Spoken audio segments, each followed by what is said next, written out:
y nadie tiene que decidir y nadie tiene que ver, ¿no? El presidente Ollanta afirmó ayer que la creación del distrito La Llerada Los Palos en la región Tacna es un acto irreversible. Y que cualquier comentario frente a este hecho por parte de un país vecino, se refiere a Chile por supuesto, recibirá la respuesta correspondiente a través de la Cancillería. Bueno, la creación del distrito La Llerada Los Palos es un hecho irreversible y cualquier comentario de un país hermano, claro, muy diplomáticamente lo dijo, ¿no?, sobre su creación, lo vamos a canalizar por la Cancillería. Sin embargo, considero que no sería necesario enviar una nota de protesta al gobierno de Chile por las recientes declaraciones del ministro de Defensa de ese país, quien ha criticado la creación del referido distrito. ¿Qué es lo que quieren los chilenos? ¿Cuánto tiempo? Miren, yo recuerdo siempre esa expresión que dijo Pinochet el año 87, vayan al Perú, en pleno gobierno del primer gobierno de Alan García, desastre por supuesto, estábamos en una situación difícil, con el terrorismo que nos agobiaba y nos ahogaba, y en una crisis, una inflación atroz. Pues vayan al Perú, vayan, lo están rematando. Y comenzó la invasión de capitales aquí al Perú y tenemos más de 15.000 millones de dólares, si es que no me quedo corto, si es que no, que me lo aclare el especialista, analista Miguel Ángel Rodríguez Mackey, que está con nosotros. ¿Cómo está? Buenos días, señor Rodríguez Mackey. Encantado de estar con usted, Fernando, muchas gracias por la invitación. ¿Qué quieren los chilenos? ¿A dónde apuntan? Es una muy buena pregunta la que haces, Fernando, porque fíjate, cuando uno mira la conducta de la política exterior chilena en el tiempo, porque esto no hay que mirarlo por el suceso último de las palabras vertidas de manera imprudente por el ministro de Defensa de Chile, sino que esto es acá hay un hilo conductor, hay un libreto histórico, ¿no? Histórico, creado por Chile, sobre todo en estos últimos años, como consecuencia de un Chile derrotado ante el Perú en la Corte Internacional de Justicia, en La Haya en el 2014. Luego, fíjate, enfrentando un proceso judicial con Bolivia, donde la Corte también ha descartado una excepción preliminar chilena. Y entonces, claro, Chile en estos momentos está pasando por un estrés jurídico. Es decir, todo le va mal, todo le sale mal. Ha tenido que incluso cambiar a la gente de Chile ante la Corte Internacional de Justicia. El secretario general de la OEA, José Miguel Insulza, acaba de asumir, ¿no es cierto?, la calidad de agente, es el abogado. O sea, quiere decir que en Chile hay una situación de crisis interna, ¿no es cierto?, pero también la salida, el esquema de Chile es crear una controversia. Fíjate, Fernando, decir que existe una controversia no basta con que una parte lo sostenga. El derecho internacional es sumamente claro, sumamente explícito.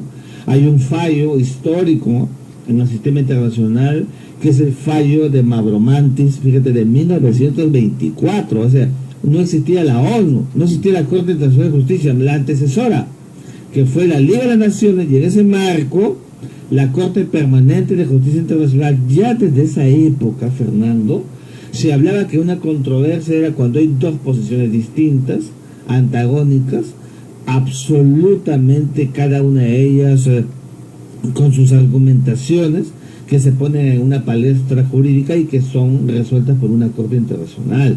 Por supuesto que esto no tenemos con Chile, porque cuando firmamos en 1929 el Tratado de Lima, jamás, nunca, ni a los plenipotenciarios peruano y chileno, ni a los presidentes de ambos países, ni a los negociadores en general se les ocurrió pensar que lo que estaban firmando suponía en consecuencia la existencia de una controversia. Ni siquiera en 1999, cuando se dio la parte conclusiva de los asuntos pendientes de este tratado, que fueron el malecón de atraque, la estación de aduanas, ¿no es cierto?, el canal ferroviario, tampoco, ¿no es cierto?, lo firmamos, y tampoco ni los negociadores chilenos ni peruanos sostuvieron la existencia de una controversia. Entonces, lo que estamos viendo es que esto es un asunto que acaba de surgir en los últimos años, donde existe un triángulo terrestre. que jurídicamente además no existe el triángulo terrestre, pero son 3 vértices, pues, y los 3 vértices son el punto Concordia, que es el punto real, que es el punto objetivo, real, establecido de manera expresa y nominal en el Tratado de Lima de 1929, que es el punto de inicio de la frontera terrestre entre Perú y Chile. Es un acto impoluto, nadie puede negar su existencia, ni siquiera hasta la propia Corte Internacional de Justicia se ha referido a la existencia del punto Concordia. Porque no se refería a la tierra, sino al mar. Así es, que es el punto, ¿no es cierto?, de la delimitación terrestre entre Perú y Chile. El otro punto, el segundo vértice, es el hito número 1, que es un punto de demarcación que está en tierra a 264 metros, y se colocó allí porque no se podía hacer en la orilla del mar, porque el mar se lo llevaba. Y el tercer punto del vértice para formar ese triángulo es lo que acaba de definir la Corte como el inicio de la frontera marítima entre Perú y Chile, que es el cruce de la baja marea con la proyección del paralelo que pasa por el hito número 1, nunca que se inicie en el hito número 1. Entonces, ese triángulo, Fernando, de 35.000 metros cuadrados, es absolutamente peruano, porque está dentro del territorio peruano, que es de 1.285.215.60 kilómetros cuadrados. Una pregunta, señor Rodrigo Mackey. Ellos saben perfectamente que lo que usted está diciendo y lo que se dice en los documentos es cierto, y nos asiste la ley, el amparo de la justicia. Fernando, me acabas de hacer acordar del expresidente en ese momento saliente, Sebastián Piñera. El mismo día del fallo, cuando Peter Tonka dio lectura a la sentencia estableciendo el límite marítimo en la orilla del mar, el señor Piñera falsea la realidad groseramente, sí, señor, y se refirió al hito número 1. O sea, evidentemente aquí estamos viendo que hay pues una inconducta abierta de las autoridades chilenas, que de tiempo en tiempo están queriendo recrear lo que te decía al comienzo, una controversia, para que en algún momento esto se ventile en el marco del artículo 12 del Tratado de Lima, que establece de manera expresa e indubitable que si surge alguna controversia, alguna diferencia entre las partes, Perú y Chile, esto lo resolverá en calidad de árbitro el presidente de los Estados Unidos de América. Ese es el fin último. Claro, claro, ese es el norte. Si surge una controversia, están creando justamente la controversia. ¿Y por qué, Fernando? Porque cuando sale el ministro de Defensa, fíjate, el mes pasado se aprobó la creación del distrito de la Llanada de los Palos, que hemos dicho es un acto soberano. Después, ha pasado un mes, empezó a bajar las aguas, y otra vez en plena Navidad salen los chilenos a hablar de que el distrito de la Llanada de los Palos está muy mal porque está dentro del territorio chileno, que es además una insolencia que no se puede aceptar, ¿no? Y que ya debió salir la canciller de la República públicamente, como mujer de Estado y política, a emitir un pronunciamiento oral, verbal, como corresponde. Pero todo esto, evidentemente, uno mira por qué Chile cada cierto tiempo va sacando esto a la luz. No solamente por un asunto del frente interno chileno, que ya es patético, sino además porque ellos están construyendo esto que llaman una controversia que hoy no existe, ¿no es cierto? Y mandan notas de protesta, mandan notas diplomáticas. El Perú, a veces Cándido, las quiere responder a las notas diplomáticas. Fernando, cuando tú dices A y yo digo B, estamos creando pues una controversia. Claro. Hay que tener mucho cuidado. Ya se está creando el vehículo ya de... Hay algo que no sé si lo leí en su columna, señor Rodrigo Mackey, acerca de este pacto, perdón, no es el pacto, sino el acuerdo en donde Perú recobra lo que es Tacna, bueno, pierde Arica y pierde mucho más todo el sur del Perú, porque se firma este acuerdo, el Tratado de Lima, como ocupación, según los acuerdos internacionales. Esto yo desconozco cómo funciona, cómo se interpreta. ¿Esto está bien? Teniendo el territorio ocupado, ¿se pueden firmar acuerdos? Esa es una muy buena pregunta que hay que explicarlo. Cuando Perú y Chile firman el Tratado de Lima, ipso iure, que se hizo aquí, en nuestra capital, ipso iure se estableció que a partir de esa fecha las tropas chilenas o la policía, la gendarmería chilena que estaba postada en Tacna dejaba la ciudad de Tacna. O sea, fue un acuerdo de las partes, pero no era que se tratara de un tratado firmado con fuerzas de ocupación, como pasó en el siglo XIX cuando se firmó el Tratado de Ancón. Allí sí, el Tratado de Ancón del año 1883, del 20 de octubre, cuando se firma en Lima, lo firma Iglesias, evidentemente fue firmado con fuerzas de ocupación chilena, que es una cosa distinta. Pero no, el Tratado de 1989, hay que tener ese certejo de historia, obedeció además a una negociación previa, dura negociación, acuérdate, el Perú era maximalista en esos momentos de la negociación después de 50 años de chilenización, ¿no es cierto?, que se inició luego del Tratado de Ancón de 1883, cuando perdimos para siempre Tarapacá, sí, y se estableció 10 años para que hubiera un plebiscito que decidiera la suerte de Tanganyika, que nunca hubo, porque Chile ya tenía pensado su política expansionista, dilatando en el tiempo, metió toda su gente en el norte y a la nuestra la remó hacia el norte, y entonces después de esos 50 años se iniciaron negociaciones. Era presidente del Perú Augusto B. Leguía, éramos maximalistas, queríamos recuperar Tanganyika, miramos a Estados Unidos, no nos dimos cuenta, y hasta ahora tampoco nos damos cuenta que para Estados Unidos, ¿no es cierto?, el engreído en el cono sur sigue siendo Chile, y no es el Perú. Y no solamente Estados Unidos, Inglaterra también. Y claro, y así ha sido. Entonces, evidentemente, Fernando, aquí lo que tenemos que tener, primero, es una visión absolutamente objetiva, realista. Chile va a insistir con este asunto. Ya es tiempo que en la Cancillería se trabaje de manera detenida, concienzuda este asunto, para poder abordarlo en su momento. No hay que esperar pues que Chile consuma una controversia con respuestas peruanas en el tiempo para que luego nos lleve al arbitraje.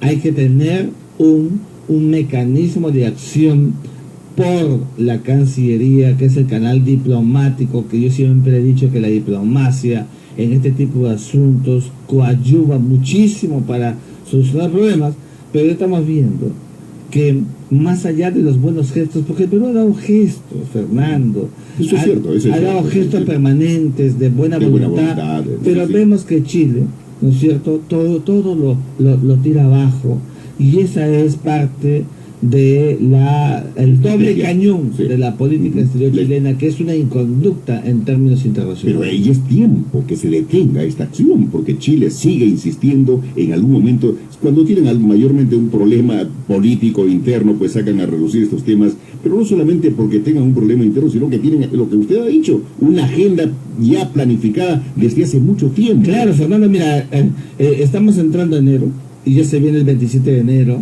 de 2015, que será el aniversario, ¿no es cierto?, número 2 de la victoria jurídica del Perú en la Corte de la Haya, y seguramente para esos contextos van a volver a sacar el tema del triángulo terrestre, van a avivar estas visiones antojadizas, que son pues una desnaturalización del verdadero sentido del Tratado de 1929. Cuando el ministro de Defensa dice que el distrito de la Llanada de los Palos es territorio chileno, Fernando, es una majadería total, porque está desconociendo lo que es más grave.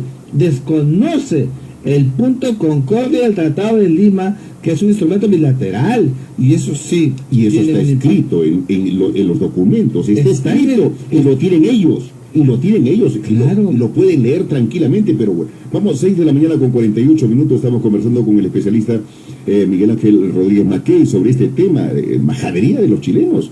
Nosotros hemos dicho en más de una oportunidad aquí, la invasión no fue una guerra, fue una invasión con un ejército armado hasta los dientes por un país europeo que necesitaba las salitreras, necesitaba abono, y bueno, invadieron el Perú con un país que no tenía soldados, no tenía gente preparada para enfrentar, es cierto, algunos, ahí estaba Francisco Bolognesi, Alfonso Ugarte, pero no teníamos armamento, no estábamos preparados para una guerra. Y sin embargo, se salió al frente y se puso el pecho para defender la dignidad, la territorialidad de nuestro país, pero fue una masacre. Japón pidió perdón en la Segunda Guerra Mundial, Alemania pidió perdón por la Segunda Guerra Mundial. Chile tiene que pedir perdón, hemos dicho, señoras y señores, tiene que pedir perdón al Perú, porque eso fue una masacre y fue un saqueo desde el sur hasta el norte, invadieron la serranía, ahí apareció Cáceres con su valentía, pero se llevaron muchas cosas, y que devuelvan el Huáscar. Vamos a seguir conversando con el especialista sobre temas internacionales, específicamente sobre este tema, con el señor Miguel Ángel Rodríguez Macay. 6 de la mañana con 50 minutos. Vamos a una pausa. Ya volvemos con La Hora 6. Muchas oportunidades aquí. Fue un saqueo, fue una masacre lo que hicieron con nuestro país. Un ejército altamente armado. Es más, habían soldados no solamente chilenos, habían soldados de muchos países. Esos son los no sé cómo le llaman a los que venden, digamos, mercenarios. Son los mercenarios. Hemos pedido siempre eso. Sí, Fernando, tú haces alusión de manera tan consistente a eso que fue la herida abierta que dejó la cruenta guerra del Pacífico que todos sabemos. ¿Es guerra del Pacífico o fue una invasión? Porque bueno, digamos, fue una invasión evidentemente, porque cuando Chile, desde los tiempos de Diego Portales, decide mirar hacia el norte y de manera injustificada se acumula para sí las salitreras bolivianas de Atacama y luego las nuestras en Tarapacá y las zonas guaneras tan pedidas con una gran demanda internacional en esa época. Acuérdate, teníamos el famoso contrato Dreyfus para negociar con un Nicolás de Pérola que solo tenía 29 años de edad y como ministro de Hacienda de José Balta va a Europa, ¿no es cierto?, para hacer estas negociaciones de lo que significaba las nuevas reediciones de la política económica peruana a partir de lo que el Perú tenía como riqueza. Entonces Chile acomete con todo y eso fue pues una consecuencia de estos procesos, como ha pasado siempre en la historia, Fernando, hay que decirlo. Las guerras, los conflictos suceden por intereses económicos. Los recursos naturales y los intereses económicos son los parteros de todo ello. Entonces, evidentemente, nosotros somos sensatos y hemos dado la vuelta a la página con la firma del Tratado de Lima de 1929, que nos ha costado. No fue fácil llegar a ello y recuperar una Tacna hermosa y linda, con una gente maravillosa, que luego de un proceso del famoso cautiverio del cual Basadre, a los jóvenes del Perú, a los escolares les digo, lean a Basadre, por favor, la historia de la República del Perú, ¿no es cierto? Evidentemente hemos caminado hacia adelante. Entonces, pero ¿qué es lo que nos está faltando, Fernando, si me permites? Nos está faltando tener la mirada más arriba, no tener miedo.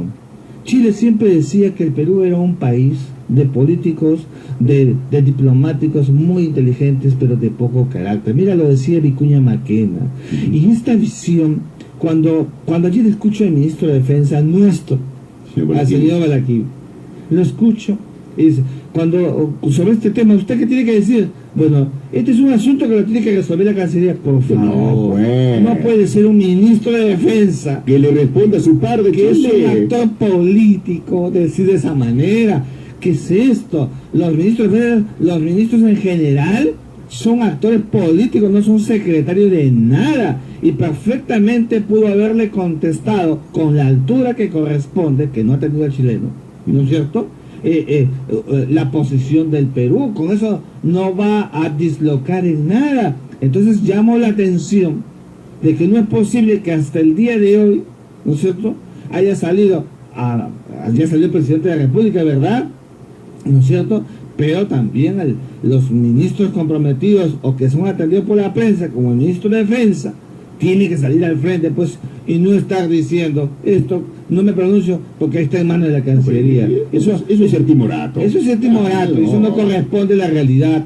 Y eso no es perder la sensatez. Hay que actuar con discrecionalidad, Fernando, pero con firmeza como corresponde. Y no podemos seguir permitiendo estos exabruptos. Verdaderamente son deplorables, porque son los inicios, como usted muy bien lo señala, son los inicios para seguir, y no vamos a permitir perder 1 centímetro más de nuestro territorio. Ya hemos perdido mucho a lo largo de Hemos perdido, Fernando, pero por supuesto que no, de ninguna manera. Aquí hay un tratado que se respeta de manera impoluta. Chile lo sabe. Chile sabe también que la posición peruana sobre el particular es muy pétrea, está muy claro. Ese triángulo está dentro del territorio nacional. Cuando se ha creado el distrito de Herada de los Palos, la parte más austral, el límite austral de ese distrito, de manera coincidente, es el punto Concordia, que es el límite, ¿no es cierto?, terrestre entre Perú y Chile. Y Chile por eso ha dado un brinco hasta el techo, ¿no?, aduciendo que hay una violentación del territorio chileno, que repito, reitero, una aseveración absurda, incongruente, pero sobre todo majadera. Y las majaderías se contestan con cordura en el acto, en el contexto político. Pero con firmeza. Y con firmeza, porque no podemos permitir más de estas cosas. Cada cierto tiempo aparece, bueno, y no queremos pensar. El señor Miguel Ángel Rodríguez, que como siempre gratísimo tenerlo, y ojalá que si es un especialista, analista, un académico, que siempre está a la expectativa de los temas internacionales, se pronuncia con esta firmeza. Esperamos, por favor, de parte de las autoridades de gobierno, señora canciller, por favor, queremos escuchar con firmeza, decir basta, porque no se puede permitir que cada cierto tiempo aparecen estas palabritas, estas cositas. ¿A dónde quieren llegar? ¿A dónde quieren llegar? Es una pregunta interesante. Fíjate, Fernando, bajo la premisa de la reflexión anterior, habrá un fallo en el tema boliviano-chileno, que es bilateral entre estos dos países, pero ya Chile, a mi juicio, está articulando, ¿no es cierto?, una posibilidad de un contexto al futuro en el que Chile queda obligado a sentarse en una mesa de negociación con Bolivia, y entonces le dirá Bolivia en ese momento: no puedo darte nada, no puedo negociar nada contigo, porque ahora, después de ese largo tiempo, tengo una controversia con el Perú. Fíjate cuál es el plan chileno como consecuencia de todos estos procesos que han tenido en el camino de derrotas jurídicas consecutivas por una visión, ¿no es cierto?, cortoplacista chilena, además pensando que todo iba a ir bien en el fallo con Bolivia, con Perú, con Bolivia. Estas son pues esas visiones que desnudan, ¿no es cierto?, la posición chilena, cargada de una falta de moral política y de buena fe que debe gobernar la relación bilateral. Interesante, ¿eh? Chile tiene una falta de moral política. Esa es la verdad. Sí, y es recurrente en el tiempo, Fernando, esto hay que decirlo. Esta es una conducta reiterada y permanente que hemos visto en los actores políticos chilenos, que se han acostumbrado a mentir y a falsear y a trastocar los instrumentos jurídicos, que es lo más grave. Y usted a lo largo de esta interesante entrevista ha dicho algo.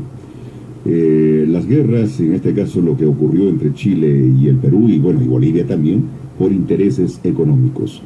Chile, atención, no tiene agua. Chile no tiene energía. Nosotros tenemos agua y tenemos energía. Tenemos todo. Cuidado, que la historia no se repita. Señor Rodríguez Mackey, gracias por estar con nosotros. Gratísimo tener. A ustedes, muchas gracias, Rolando. Nos vamos, señoras y señores, hasta mañana.